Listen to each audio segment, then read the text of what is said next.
എല്ലാവരും ഗോവിന്ദച്ചാമിയെ കുറിച്ച് പറയുന്നുണ്ട്. ഗോവിന്ദച്ചാമി നിഷ്ഠൂരമായി റേപ്പ് ചെയ്തു വന്ന സൗമ്യയുടെ വീട്ടുകാരെ കുറിച്ച്, സൗമ്യയുടെ അമ്മ സുമതിയെക്കുറിച്ച് ആരും പറയുന്നില്ല. ഇന്നലെ ചാനലുകാരെല്ലാം സുമതിയുടെ പ്രതികരണങ്ങൾ കാണിച്ചു. പക്ഷെ സുമതി എങ്ങനെയാണ് ജീവിക്കുന്നത്? ഞാൻ ആലോചിക്കുമ്പോൾ ഇന്നലെ ശനിയാഴ്ചയായിരുന്നു. ശനിയാഴ്ച എന്ന് പറഞ്ഞാൽ കേരളത്തിലെ സെൻട്രൽ ജയിലുകളിലെ, പ്രത്യേകിച്ച് കണ്ണൂരിലെ മെനു അനുസരിച്ച് ആട്ടിറച്ചി ഏതാണ്ട് 1000 രൂപ വരെ, 800 മുതൽ 1000 രൂപ വരെ 1 കിലോ ആട്ടിറച്ചിക്ക് വിലയുണ്ട്.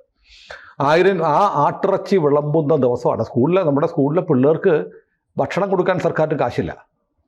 ടീച്ചർമാർ എങ്ങനെയെങ്കിലും ഉണ്ടാക്കി ബിരിയാണി കൊടുക്കണമെന്നാണ് പറയുന്നത്. അപ്പോൾ ഏതായാലും ആട്ടിറച്ചി കഴിച്ച്, അതായത് സൗമ്യയെ കൊലപ്പെടുത്തിയ, ജയിൽ ചാടിയ ഗോവിന്ദച്ചാമിയെ വീണ്ടും പിടിച്ചുകൊണ്ട് വരുമ്പോൾ ആദ്യം വിളമ്പിയത് ആട്ടിറച്ചിയാണ്. ആട്ടിറച്ചി കഴിച്ചിട്ട് ഗോവിന്ദച്ചാമി, ചാർലി തോമസ് ജയിലിലേക്ക് മടങ്ങി. സൗമ്യയുടെ അമ്മ എങ്ങനെ ജീവിക്കുന്നു? പാലക്കാട് ധവളപ്പാറയിലുള്ള അവരുടെ വീട്ടിലെ സ്ഥിതി ആരും അന്വേഷിച്ചിട്ടില്ല. വല്ലാത്ത ട്രാജഡിയാണ് ആ കുടുംബത്തിന്. സൗമ്യ ജോലി ചെയ്തിരുന്നു. ഒരു സഹോദരനുണ്ടായിരുന്നു. സഹോദരൻ ഏതാനും മാസങ്ങൾക്ക് മുമ്പ് ആത്മഹത്യ ചെയ്തു എന്ന് പറഞ്ഞാൽ അതിൻ്റെ കാരണങ്ങൾ വിശദമായിട്ട് പറയുന്നില്ല എങ്കിൽ പോലും കടുത്ത മദ്യപാനത്തിന് അടിമയായിരുന്നു. അങ്ങനെ ആ ഏക വരുമാന മാർഗം ആ മകൻ്റെ ജോലിയിൽ നിന്നുള്ള ശമ്പളമായിരുന്നു. നഷ്ടപ്പെട്ടു. മരുമകളുണ്ട്, മരുമകളുടെ കുഞ്ഞുണ്ട്, ജീവിക്കാൻ മാർഗമില്ല. അപ്പോൾ 5 സെൻറ്റ് വീട്ടിൽ, പറമ്പിൽ ഒരു ചെറിയ വീടാണ് അവർക്കുള്ളത്. ഒറ്റ വാർത്ത വീടാണ്. 2 ബെഡ്റൂമും സിറ്റ് ഔട്ടും അടുക്കളയും 2 ബാത്റൂമും ഒക്കെ ഉള്ള വീട്. സൗമ്യയുടെ അമ്മ സുമതി ഇപ്പോൾ ആ വീട് വിൽക്കാൻ പോവാണ്. വീട് വിറ്റാലേ ഇനി അവർക്ക് മകനുണ്ടാക്കിയ ബാധ്യതകൾ തീർക്കാൻ പറ്റൂ, ജീവിക്കാൻ പറ്റൂ. എന്തൊരവസ്ഥയാണ്. നമ്മുടെ സർക്കാർ ഈ സൗമ്യയുടെ വീടും കൂടി ശ്രദ്ധിക്കേണ്ടതാണ്. എന്താന്ന് വെച്ച് കഴിഞ്ഞാൽ പല സമയത്തും പല സംഭവങ്ങളും ഉണ്ടായിക്കഴിയുമ്പോൾ, ഇപ്പോൾ തേവലക്കരയിൽ ദുരന്തം ഉണ്ടായി. അപ്പോൾ ആ കുടുംബത്തിലെ ആർക്കോ ജോലി കൊടുക്കും എന്ന് മന്ത്രിസഭ തീരുമാനിച്ചതായിട്ട് വാർത്തകൾ വന്നു. ഓരോ സംഭവങ്ങളും ഉണ്ടാകുമ്പോൾ നമ്മൾ ആ കുടുംബത്തിനെ രക്ഷപ്പെടുത്തുന്നത് അവിടെ ആർക്കെങ്കിലും വിദ്യാഭ്യാസം ഉണ്ടെങ്കിൽ തൊഴിൽ കൊടുക്കുക എന്നുള്ള രീതി വെച്ചിട്ടാണ്. ഈ കുടുംബത്തിൽ ഈ മരുമകൾക്ക് ഒരു ജോലി കൊടുക്കുന്നതിനെ പറ്റി സർക്കാർ മന്ത്രിസഭായോഗം, മകൻ എന്ത് സർക്കാർ ജോലിയോ അർദ്ധ സർക്കാർ ജോലിയോ ആയിരുന്നു എന്നൊരു സംശയമുണ്ട്. അതിൻ്റെ പെൻഷനും പിന്നീട് ആ പകരം ആശ്രിത നിയമനവും കിട്ടിയാൽ ഇവർ രക്ഷപ്പെടും എന്നൊക്കെ പറഞ്ഞു കിട്ടും. എനിക്ക് കൃത്യമായിട്ട് അറിയില്ല, അങ്ങനെയോ മറ്റോ പറഞ്ഞു കിട്ടിരുന്നു. പക്ഷേ ആ കുടുംബത്തിന് വേണ്ടത് എന്തുകൊണ്ടാന്ന് വെച്ചാൽ, സൗമ്യ എറണാകുളത്ത് ജോലിക്ക് വന്നുകൊണ്ടിരുന്ന ഒരാളാണല്ലോ. അധികം നാളായിരുന്നില്ല സൗമ്യക്ക് ഇവിടെ ജോലി. സ്വകാര്യ സ്ഥാപനത്തിലെ ജോലി. അങ്ങനെയാണ് അവർ. ആ സ്വകാര്യ സ്ഥാപനം സൗമ്യ മരിച്ച കുറച്ച് നാൾ കൂടി ആ വീട്ടിലേക്ക് സൗമ്യയുടെ ശമ്പളം അയച്ചു കൊടുത്തിരുന്നു. അപ്പൊ അതുകൊണ്ട് ആ സൗമ്യ എങ്ങനെ ഇരയായി എന്നുള്ളൊരു പശ്ചാത്തലം കിടപ്പുണ്ടല്ലോ. ഗോവിന്ദച്ചാമിയാണ് ഉത്തരവാദി. അപ്പോൾ സൗമ്യ നഷ്ടപ്പെട്ടത് കൊണ്ട് ആ കുടുംബത്തിന് നഷ്ടം വന്നിട്ടുണ്ട്. പിന്നെ ഈ മകൻ ആത്മഹത്യ ചെയ്തപ്പോൾ, സൗമ്യയുടെ സഹോദരൻ ആത്മഹത്യ ചെയ്തപ്പോഴും ആ കുടുംബത്തിന് നഷ്ടം വന്നിട്ടുണ്ട്. അപ്പോൾ ആ കുടുംബത്തിൻ്റെ കാര്യങ്ങൾ സർക്കാർ ഏറ്റെടുക്കേണ്ട ബാധ്യത, ചുമതലയൊക്കെ ഉണ്ട്. ഇപ്പോഴത്തെ പശ്ചാത്തലത്തിൽ അതിനെപ്പറ്റി എന്തായാലും ആലോചിക്കേണ്ടതാണ്.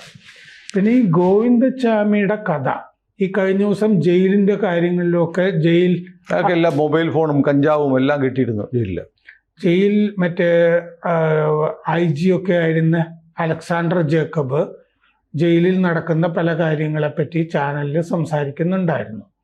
അലക്സാണ്ടർ ജേക്കബിനെ പറ്റി പല ആളുകളും പലതരം പുച്ഛമൊക്കെ പറയാറുണ്ട്. കാരണം അടുത്ത കാലത്ത് അദ്ദേഹം കഴിഞ്ഞ ജന്മത്തിൽ കായംകുളം രാജാവിന്റെ മന്ത്രിയായിരുന്നോ, അമ്പലപ്പുഴ രാജാവിന്റെ മന്ത്രിയായിരുന്നു, മുക്കിക്കൊന്നതാണ്.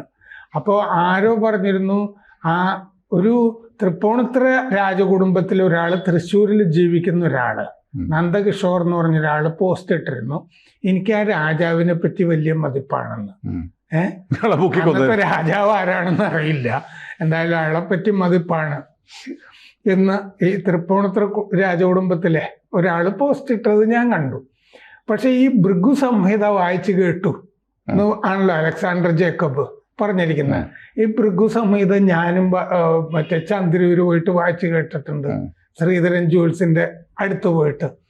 അന്ന് ആ കാലത്ത് DC കിഴക്കേമുറി മലയാറ്റൂർ രാമകൃഷ്ണൻ ഒരു കാലത്ത് ഈ മലയാറ്റൂർ രാമകൃഷ്ണൻ പറഞ്ഞിട്ട് തന്നെ IAS IPS ഇത് ശ്രീധരൻ ജ്യോത്സ്യൻ ഉണ്ടായിരുന്നപ്പോൾ, പിന്നെ ശ്രീധരൻ ജ്യോത്സ്യരുടെ മകൻ വിജയൻ, ഞാൻ വിജയന്റെ കാലത്താണ്, ചന്ദ്രൂർ വിജയൻ, അദ്ദേഹം ഉണ്ടല്ലോ ഇപ്പോഴും, വിജയൻ ഉണ്ടെന്ന് തോന്നുന്നു. അപ്പൊ വിജയൻ ഉള്ളപ്പോഴാണ് ഞാൻ പോയിട്ടുള്ളത്. ഇങ്ങനെ ആളുകൾ പറഞ്ഞിട്ട് നമ്മൾ പോകുന്നതാണ്. അപ്പോൾ ഭൃഗു സംഹിത വായിച്ച് അദ്ദേഹം കേട്ടിട്ടുണ്ട്. അത് ഇപ്പോൾ DC കിഴക്കോമുറി പറഞ്ഞിട്ടുണ്ട്. DC കിഴക്കോമുറി ചെന്ന് കഴിഞ്ഞപ്പോൾ അമ്മയുടെ പേര് ചോറുമായി ബന്ധപ്പെട്ട ഒരു പേരാണെന്ന് ഭൃഗു സംഹിത ഇത് എഴുതി വെച്ചിരിക്കുന്നതാണ്. എഴുതി വെച്ചിരിക്കുന്ന സംസ്കൃതം നോക്കി ഒരു വൈത്തീശ്വരൻ കോവിലുള്ളത് തന്നെയാണ്. അതൊക്കെ അവിടെയൊക്കെ ഞാൻ പോയിട്ടുണ്ട്. അപ്പോൾ നോക്കിയപ്പോൾ ശരിയാ, ചോറുമായി ബന്ധപ്പെട്ടാണെന്ന് പറയുമ്പോൾ DCയുടെ അമ്മയുടെ പേര് അന്നമ്മ എന്നാണ്. അന്നം എന്ന് പറയുന്ന പോലെ മലയാറ്റൂർ രാമകൃഷ്ണനും ഇയാൾ പറഞ്ഞതൊക്കെ ശരിയാണ് എന്ന് പറഞ്ഞിട്ടുണ്ട്. എന്നോട് പറഞ്ഞപ്പോഴും ഏതാണ്ട് കഴിഞ്ഞ ജന്മത്തില് നിങ്ങൾ ഹിഡുംബവനത്തായിരുന്നു എന്നൊറ്റ പറഞ്ഞപ്പോൾ അത് ശരിയാ, തൃപ്പൂണിത്തുറയിലാണ് ഈ ജന്മം. കഴിഞ്ഞ ജന്മം ഇരുമ്പനത്താണെന്ന് പറയുമ്പോൾ വീട്ടിൽ വലിയ ദൂരമില്ല. ഇരുമ്പനാണല്ലോ. അതെ, ഇരുമ്പനമാണല്ലോ. അപ്പൊ കുറച്ചൊക്കെ എൻ്റെ കൂടെ ഒരാൾ വന്നിരുന്നു, അതും അയാളുടെ സ്ഥലം ഏതാണ്ട് പാലക്കാടെന്നൊക്കെ അതിൻ്റെ അകത്ത് പറയുന്നൊക്കെ ഉണ്ടായിരുന്നു. ഇതിങ്ങനെ ഇരിക്കുന്നൊരു പുസ്തകം വായിച്ച് കേട്ടു എന്നല്ലേ ഇദ്ദേഹം പറഞ്ഞിട്ടുള്ളൂ. അതിനായ അങ്ങേരെ പുച്ഛിക്കേണ്ട കാര്യമൊന്നുമില്ല. അങ്ങേരോട് ജയിലിന്റെ കാര്യം ചോദിച്ചാൽ അങ്ങേര് ജയിലിലും എന്റെ കാര്യവും പറയും.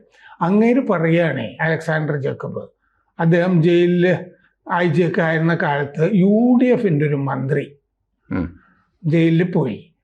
ജയിലിൽ മന്ത്രി പോയപ്പോൾ മന്ത്രിയുടെ കാറിന്റെ ഫ്രണ്ട് സീറ്റില് ആ ജയിലിലെ ഒരു തടവ് പുള്ളി കയറിയിരുന്നു.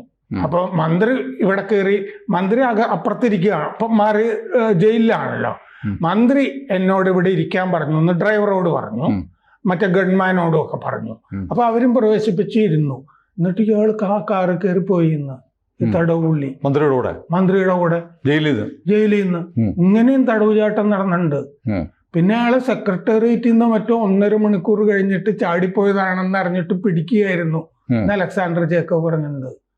ഇങ്ങനെയും ജയിൽ ചാട്ടം നമ്മുടെ നാട്ടിൽ നടന്നിട്ടുണ്ട്. അപ്പൊ അലക്സാണ്ടർ ജേക്കബ് പറയുമ്പോൾ ഇത്തരം കാര്യങ്ങളും കൂടി അങ്ങനെ ചിലപ്പോ ഈ പ്രതിയെ കണ്ടുപിടിക്കാനായിട്ട് വേറെ ഉപയോഗിച്ചിട്ടുണ്ട്. മറ്റേ അമ്പലത്തിലും ഒക്കെ പോയിട്ടുണ്ടല്ലോ, മൃദംഗ ശൈലേശ്വരി ക്ഷേത്രത്തിലും ഒക്കെ പോയിട്ടുണ്ട്. അപ്പോൾ ആ ഭാഗം കൂടിയൊക്കെ നമ്മൾ ശ്രദ്ധിക്കുകയൊക്കെ വേണം. ഈ ഗോവിന്ദച്ചാമിയുടെ കാര്യത്തിൽ ഒരുപാട് ദുരൂഹതകളുണ്ട്. അവിടെ നിന്ന് ചാടിപ്പോയതിനെ പറ്റി ഒരുപാട് സംശയങ്ങളുണ്ട്. കാരണം ആ ഇപ്പം മഴയല്ലേ, പായലൊക്കെ പിടിച്ചു കിടക്കുന്ന മതിലില് ഒരു പാട് പോലുമില്ല.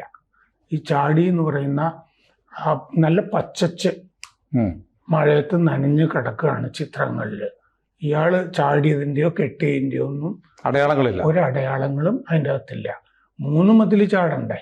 ഇതിൻ്റെ ഉള്ളിൽ തന്നെ ഈ ബ്ലോക്കിന്റെ ഉള്ളിലൊരു മതിലുണ്ട്, പുറത്ത് വേറെ 2 മതിലും കൂടി ഉണ്ട്. ഇതൊക്കെ ദുരൂഹതയാണ്. അല്ല, ഞാൻ പറയുന്നത് അത് ദുരൂഹതകൾ ഇപ്പോൾ നമ്മൾ മാധ്യമങ്ങളൊക്കെ ചർച്ച ചെയ്യുന്നുണ്ട്. പക്ഷെ നമ്മളിപ്പോൾ നമ്മുടെ വർത്തമാനത്തിൽ ഉദ്ദേശിച്ചത് അതിനപ്പുറത്ത് ആരും കാണാത്ത ഒരു കഥയാണ് ഈ സുമതിയുടെ കഥ. ആ അമ്മയ്ക്ക് സത്യത്തിൽ റെയിൽവേ യാത്രക്കിടയിൽ, തീവണ്ടി യാത്രക്കിടയിൽ ഉണ്ടായ ഒരു ദുരന്തം, ഒരു നിർഭാഗ്യകരമായ മരണം, അതിൽ റെയിൽവേക്ക് ഉത്തരവാദിത്തമുണ്ട്. ആരും ഒരു നഷ്ടപരിഹാരം ചോദിച്ച് റെയിൽവേയിൽ സമീപിച്ചതായിട്ട് എനിക്കറിയില്ല. അത് പൊതുസമൂഹത്തിന് കുറേ ബാധ്യതകളുണ്ട്. സൗമ്യ മരിച്ചിട്ട് ഇത്രയും വർഷമായെങ്കിൽ പോലും ഇപ്പോഴും ലൈവായി നിൽക്കുന്ന ഒരു കേസ്, ആ കുടുംബത്തിന് താങ്ങും തണലുമാകേണ്ടിയിരുന്ന ഒരു പെൺകുട്ടിയുടെ വേർപാടിൽ റെയിൽവേക്ക് ഒരു ധാർമ്മിക ഉത്തരവാദിത്വമെങ്കിലും ഉണ്ട്. അവരുടെ പാസഞ്ചർ തീവണ്ടിക്കുള്ളിൽ വെച്ചാണ് ഈ ആക്രമണം നടക്കുന്നത്. ശരിക്കും അതിൻ്റെ ഒറിജിൻ തീവണ്ടിക്കകത്ത് റെയിൽവേയുടെ വീഴ്ചയാണ്. ഇത്തരക്കാരെ ഈ ക്രിമിനൽസുകൾ ട്രെയിനിൽ വരുന്നുണ്ടെങ്കിൽ പ്രാഥമികമായും റെയിൽവേക്ക് ഉത്തരവാദിത്തമുണ്ട്. അതിന് റെയിൽവേ സ്യൂ ചെയ്യാനുള്ളൊരു നീക്കം ഉണ്ടായിട്ടുണ്ടോ, നഷ്ടപരിഹാരം ചോദിച്ചിട്ടുണ്ടോ എന്നത്. പിന്നെ അതിലൊക്കെ ഉപരി ഞാൻ പറയുന്നത് നമ്മുടെ നാട്ടിലെ സിസ്റ്റം, എല്ലാവരും ഇപ്പോൾ വീണ ജോർജ് മുതൽ സകലരും സിസ്റ്റത്തെക്കുറിച്ച് പറയുന്നുണ്ട്. സിസ്റ്റം നോക്കൂ, ഈ ഇരക പോയി മരിച്ചു, ഇരയുടെ ആശ്രിതർ എങ്ങനെ ജീവിക്കുന്നു എന്ന് പോലും അറിയില്ല. പക്ഷേ വേട്ടക്കാരന് ഏറ്റവും മികച്ച ഭക്ഷണം കൊടുത്ത് ഏറ്റവും മികച്ച സൗകര്യത്തിൽ ജീവിക്കുകയാണ്. അവരാട്ടിറച്ചി ഉൾപ്പെടെ പറഞ്ഞ ഭാഗത്ത് വേട്ടക്കാരന് വലിയ അഭിഭാഷക വൃന്ദത്തിന് അതുണ്ട്. അത് പിന്നെ അയാളുടെ താല്പര്യമുള്ള പനവേലിലെ ട്രെയിൻ കൊള്ള നടത്തുന്ന സംഘം, അവരുടെ ആ ഗാംഗിൽപ്പെട്ട ആളായിരുന്നു. 14 കേസ് ഈ ചാർലി എന്ന് പറയുന്ന ഗോവിന്ദച്ചാമിക്ക് ഉണ്ടായിരുന്നു. 14 കേസുകളിലെ പ്രതിയായിരുന്നു. തീവണ്ടിയിൽ ബോംബെ മുതൽ സൗത്ത് ഇന്ത്യ വരെ നീളുന്ന തീവണ്ടി യാത്രക്കിടയിൽ കൊള്ളയടിക്കുന്ന പനവേൽ സംഘത്തിലെ ഗാങ്ങിലെ അംഗമാണ് ഇയാൾ. അതുകൊണ്ട് തന്നെ അവർ സഹായിച്ചിട്ടുണ്ട്. ഞാൻ അതല്ല ചോദിക്കുന്നത്, സ്റ്റേറ്റിന്റെ ഒരു റെസ്പോൺസിബിലിറ്റി. നമ്മുടെ സ്റ്റേറ്റിന് ഈ റെയിൽവേയുടെ കയ്യിൽ നിന്ന് നഷ്ടപരിഹാരം മേടിച്ചു കൊടുക്കാനായിട്ട് കോടതിയിൽ പോയിട്ടില്ലല്ലോ. അങ്ങനെയാണെങ്കിൽ പോയിട്ടുണ്ടോ എന്ന് അറിയില്ല. പോയിട്ടുണ്ടായിരുന്നെങ്കിൽ കേസ് എന്ന് പറഞ്ഞിട്ട് പത്രങ്ങളിൽ എന്തെങ്കിലും ഒരു വാർത്ത വന്നേനെ. അങ്ങനെ പോയിട്ടുണ്ടെങ്കിൽ അവരത് പറയുകയും ചെയ്യും സുമതി. അപ്പോൾ ശരിക്കും റെയിൽവേക്കെതിരെ ഒരു കേസ്. കാരണം റെയിൽവേയിൽ പോകേണ്ട ആളുകളുടെ സുരക്ഷിതത്വം റെയിൽവേയുടെ ചുമതലയല്ലേ. അങ്ങനെയല്ലേ റെയിൽവേ പോലീസ് എന്നൊക്കെ പറഞ്ഞ് വെച്ചിരിക്കുന്നത്. അത് മാത്രമല്ല സാർ, ഞാൻ പറയുന്നത് നമ്മുടെ ഈ ക്രിമിനൽ സിസ്റ്റത്തിന്റെ കാര്യം പറഞ്ഞ് ഇര മരിച്ചതോടെ പോയി. പിന്നെ ആ ഇരയെക്കുറിച്ചോ ഇരയുടെ ആശ്രിതരായിരിക്കുന്ന കുടുംബത്തെക്കുറിച്ചോ ആരും നോക്കുന്നില്ല. പക്ഷെ പ്രതിക്ക്, വേട്ടക്കാരന് എല്ലാ സൗകര്യങ്ങളും, അയാൾക്ക് ജയിലിൽ ചികിത്സ, എത്ര രൂപ വേണേലും, എത്ര ലക്ഷം, അവിടെ വെച്ച് ഹൃദയാഘാതം ഉണ്ടായ ബൈപ്പാസ് സർജറി വരെ നടത്തും. എല്ലാ ചികിത്സ, ഭക്ഷണം എന്ന് പറഞ്ഞാൽ ആട്ടിറച്ചി പോലും. നമ്മുടെയൊക്കെ നാട്ടിൽ നമ്മുടെയൊക്കെ വീട്ടിൽ 1 കിലോ, സാധാരണക്കാരായ പ്രേക്ഷകരോട് ഞാൻ ചോദിക്കുകയാണ്, നമ്മുടെ വീട്ടിൽ 1 കിലോ ആട്ടിറച്ചി വാങ്ങിയിട്ട് എത്ര കാലമായിരിക്കും? പക്ഷെ എല്ലാ ശനിയാഴ്ചയും ഗോവിന്ദച്ചാമിമാർക്ക്, ചാർലി തോമസുമാർക്ക്, കുറ്റവാളികൾക്ക് ആട്ടിറച്ചി ഉൾപ്പെടെ കിട്ടുന്നുണ്ട്. ആട്ടിറച്ചി പാകം ചെയ്യാനായിട്ട് വെളിച്ചെണ്ണ വേണം. അല്ലേ? അതാണ് ഞാൻ ആലോചിക്കുന്നത്. എന്തൊരു സിസ്റ്റമാണ്. എല്ലാ സംരക്ഷണവും, എല്ലാ പരിഗണനയും, എല്ലാ സൗകര്യങ്ങളും കിട്ടുന്നത് പ്രതികൾക്കാണ്, ഇരകൾക്കല്ല. ഗോവിന്ദച്ചാമിയുടെ മൊഴിയിൽ പറയുന്നതായിട്ടുള്ള ഒരു ഭാഗം, അയാൾ ജയിൽ ചാടിയത് അയാൾ രക്ഷപ്പെടാൻ വേണ്ടിയിട്ടല്ല, അയാൾക്ക് ജയിൽ മാറിക്കിട്ടണമായിരുന്നു. അയാൾക്ക് ഇവിടെ നിന്ന് വേറൊരു ജയിലിലേക്ക് പോകണമായിരുന്നു.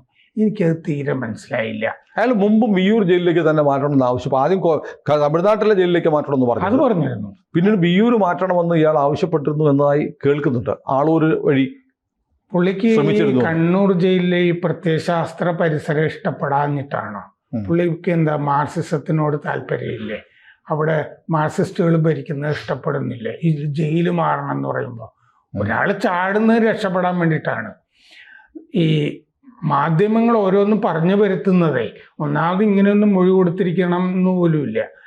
ഇയാള് പറഞ്ഞിരിക്കുന്നത് എന്താണെന്ന് വെച്ചാൽ, ഇയാള് ഒരു ഓട്ടോറിക്ഷക്കാരനോട് വഴി ചോദിച്ചു റെയിൽവേ സ്റ്റേഷനിലേക്ക്.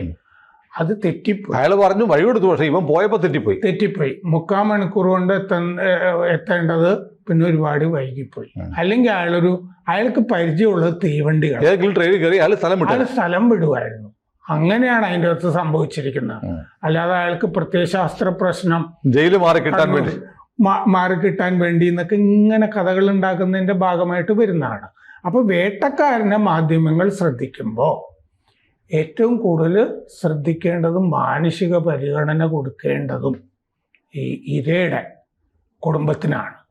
അതുകൊണ്ട് ആ കുടുംബത്തിന്റെ കാര്യം കൂടി സ്റ്റേറ്റ് ഭരണകൂടം ഏറ്റെടുക്കേണ്ട ബാധ്യത ഈ ഭരണകൂടത്തിനുണ്ട്. പിണറായി വിജയൻ വിളിച്ച ചർച്ചയിൽ പുതിയ ഹൈടെക് ജയിൽ പണിയാൻ തീരുമാനിച്ചു എന്നാണ് ഞാൻ വാർത്തയിൽ കണ്ടത്. അപ്പോഴും ഈ വക കാര്യങ്ങളിലായിരിക്കുമല്ലോ കൂടുതൽ ശ്രദ്ധ വരുന്നത്. ഈ കുറ്റവാളികളുടെ മനോനില നമ്മളെ അത്ഭുതപ്പെടുന്നതാണ്. ഒരുപാട് വർഷങ്ങൾക്ക് മുമ്പുള്ളൊരു അനുഭവം ഞാൻ പറയാം. പഴയ ഹൈക്കോടതി മന്ദിരത്തിലാണ്. അങ്ങനെ റിപ്പർ ചന്ദ്രൻ്റെ കേസിൽ ഹൈക്കോടതി റിപ്പർ ചന്ദ്രന് വധശിക്ഷ വിധിച്ചു. അപ്പോൾ ആ കേസ് നടക്കുമ്പോൾ വധശിക്ഷ വിധിക്കുന്ന സമയത്ത് മാധ്യമം പത്രത്തിൻ്റെ നിയമകാര്യ ലേഖകനായിരുന്ന സുഗതൻ പി ബാലൻ, പിന്നെ ഞാൻ, കേരള കൗമുദിയുടെ ഞാനും അവിടെയുണ്ട്. അപ്പോൾ ഇത് വിധശിക്ഷ വിളിച്ചു ജയിലിൽ നിൽക്കുകയാണ്. ഈ റിപ്പർ ചന്ദ്രനെ പുറത്തേക്ക് കൊണ്ടുവന്നു. അയാൾ വന്നിട്ട് പഴയ കോടതി റാംമോഹൻ പാലസ്, പഴയ ബിൽഡിംഗ് ഉണ്ട്, ആ കോടതിയുടെ പുറത്തൊരു ബെഞ്ചുണ്ട്, ബെഞ്ചിൽ വന്നിരുന്നു. അപ്പോൾ പോലീസുകാരുണ്ടടുത്ത്. ഞാനും സുഗതനും പതുക്കെ അടുത്ത് ചെന്നിട്ട് ഈ ചന്ദ്രനോട് ചോദിച്ചു, എന്തു തോന്നുന്നു എന്ന് ചോദിച്ചു. അയാൾ പറയുക, വളരെ കൂളായിട്ട് ചന്ദ്രൻ എന്നോട് പറഞ്ഞു, ഓ ഇതെന്ത്, ഇതിനും മുകളിൽ കോടതി ഉണ്ടല്ലോ. ഒരു പ്രതിയുടെ വധശിക്ഷ വിധിക്കപ്പെട്ട പ്രതി നേരിട്ട് പറഞ്ഞ അനുഭവമാണ്. ഇവരുടെ മനോഭാവം, മനസ്സ് എങ്ങനെയാണ് മാറിയിരിക്കുന്നത്? കാരണം ഇയാള് 2 കാര്യങ്ങളെ, ഈ മുഹമ്മദ് ഷെരീഫില്ലേ, ഈ ഗോവിന്ദച്ചാമിയെ പിടിച്ച പോലീസ് ഓഫീസർ, അദ്ദേഹം സംസാരിക്കുന്നുണ്ടായിരുന്നു കഴിഞ്ഞ ദിവസം. ഇയാൾക്ക് ഒന്നുകിൽ സ്ത്രീ അല്ലെങ്കിൽ പുരുഷൻ, ഇത് മാത്രമേ ഇയാളുടെ മനസ്സിൽ ഇതേ ഉള്ളൂ. ഇവരെ ആരെങ്കിലും പിടികൂടണം, ഈ കാര്യങ്ങൾ നിർവഹിക്കണം, ഈ ആഗ്രഹങ്ങൾ മാത്രമേ ഉള്ളൂ. പിന്നെ ഇയാൾക്ക് ഒരു കൈയില്ല എന്നുള്ളത് അത്ര വിഷയമൊന്നുമല്ല. 6 അടി പൊക്കമുള്ള ആളാണ് മുഹമ്മദ് ഷെരീഫ്. ഷെർലി പി വാസവും പറയുന്നുണ്ടായിരുന്നു, ഇയാൾ ജയിലിൽ വെച്ച് പ്രതിക്കൂട്ടിൽ നിന്ന് തന്നെ പറയുന്നുണ്ടെന്ന് കൊന്നുകളയും എന്ന് പറയുന്നുണ്ട്. പോലീസുകാരനെയാണ് പറയുന്നത്. അല്ല, അയാളുടെ തന്നെ വക്കീലിനെ കൊന്നുകളയുന്ന ഇയാൾ പറഞ്ഞു. ഇവര് വിസ്തരിക്കുമ്പോഴും ഇയാൾ ഇങ്ങനെ രൂക്ഷമായിട്ട് നോക്കുന്നുണ്ട് സ്ത്രീകളെയൊക്കെ. അപ്പൊ ഈ ഷെരീഫിന് മാത്രമേ ഇയാളെ പിടിച്ചു നിർത്താൻ പറ്റുമായിരുന്നു എന്ന് സാമാന്യ ശക്തിയാണ്. ഭയങ്കര ശക്തിയാണ്. പണ്ട് ഈ ചെഷയർ ഹോം നടത്തിയിരുന്ന അദ്ദേഹം തന്നെ എന്നോട് പറഞ്ഞിട്ടുണ്ട് തിരുവനന്തപുരത്ത്, ഇത്തരം ആളുകൾക്ക് വലിയ ശക്തിയായിരിക്കും എന്ന്, നമ്മളൊന്നും പിടിച്ചാൽ കിട്ടുന്നതല്ല എന്ന് പറഞ്ഞിട്ട്. കാരണം ഇതിങ്ങനെയാണ് ഇവരുടെ തലച്ചോറ് രൂപപ്പെട്ടിരിക്കുന്നത്. അതെ അതെ, അവരങ്ങനെയാണ്, അവരുടെ മൈൻഡ് സെറ്റ് അങ്ങനെയാണ്. അതാണ് ഞാൻ എൻ്റെ ഒരു അനുഭവം പറഞ്ഞത്. അപ്പോൾ ഇപ്പോഴും ഞാൻ ഇടയ്ക്ക് സുഗതനെ കാണുമ്പോൾ ഞങ്ങൾ ഈ കഥ പറയാറുണ്ട്. ഈ റിപ്പർ ചന്ദ്രൻ്റെ മനസ്സ്, വധശിക്ഷ വിധിക്കുമ്പോൾ സാറിന് ചിലരൊക്കെ ബോധം കെട്ട് വീഴും, പൊട്ടിക്കരയും. എന്ത് ഇതിനും മോളിൽ കോടതി ഉണ്ടല്ലോ എന്ന് കൂളായി പറയുന്ന ഒരു മനോഭാവം. ഒരു പക്ഷേ ഹാർഡ് കോർ ക്രിമിനലുകളുടെ എല്ലാം മനസ്സങ്ങനെ. കൊലപാതകികളെ നമ്മൾ പലപ്പോഴും റിപ്പോർട്ടിങ്ങിൽ പലപ്പോഴും കണ്ടിട്ടുണ്ടാവുമല്ലോ, പ്രമാദമായ എന്നൊക്കെ പറയുന്നത്. അപ്പോൾ ഈ കൊലപാതകികളൊന്നും നമ്മൾ ചോദിക്കുമ്പോൾ ഞാൻ ഖേദിക്കുന്നു ഒരു അനുഭവം എനിക്കില്ല. കാരണം ഞാൻ ജോലി ചെയ്യുന്ന പത്ര ഓഫീസിലെ ഒരു ബാങ്ക് മാനേജറുടെ മകനെ വീടിൻ്റെ മുമ്പിലിട്ട് കൊലപ്പെടുത്തിയ ഒരാൾ പിന്നീട് ഡ്രൈവറായിട്ട് വന്ന് ചേർന്നിരുന്നു. ഒരു രാത്രി എന്നെ വീട്ടിൽ കൊണ്ട് ആക്കുന്നത് ഈ ഡ്രൈവറാണ്. അപ്പം ഞാൻ അയാളോട് അടുത്തിരുന്ന് ചോദിച്ചു, നിങ്ങളതിൽ ദുഃഖിക്കുന്നുണ്ടോ എന്ന്. ഏയ്, അവനത് അർഹിച്ചതാ. ഏതായാലും പൊതുസമൂഹം ഗോവിന്ദച്ചാമിയെ കുറിച്ച്, ചാർലി തോമസിനെ കുറിച്ച് ചർച്ച ചെയ്യുന്നുണ്ട്. ധവളപ്പാറയിലെ വീട്ടിൽ ഒരു പാവം അമ്മയുണ്ട്, ആരുമില്ല. അതുകൂടി പൊതുസമൂഹം ഒന്ന് ഓർമ്മിക്കണം, സർക്കാരും. കൂടുതൽ വാർത്തകളും വിശേഷങ്ങളും നിങ്ങളിലേക്ക് എത്താൻ ABC മലയാളം സബ്സ്ക്രൈബ് ചെയ്യുക, ബെൽബട്ടനും അമർത്തുക.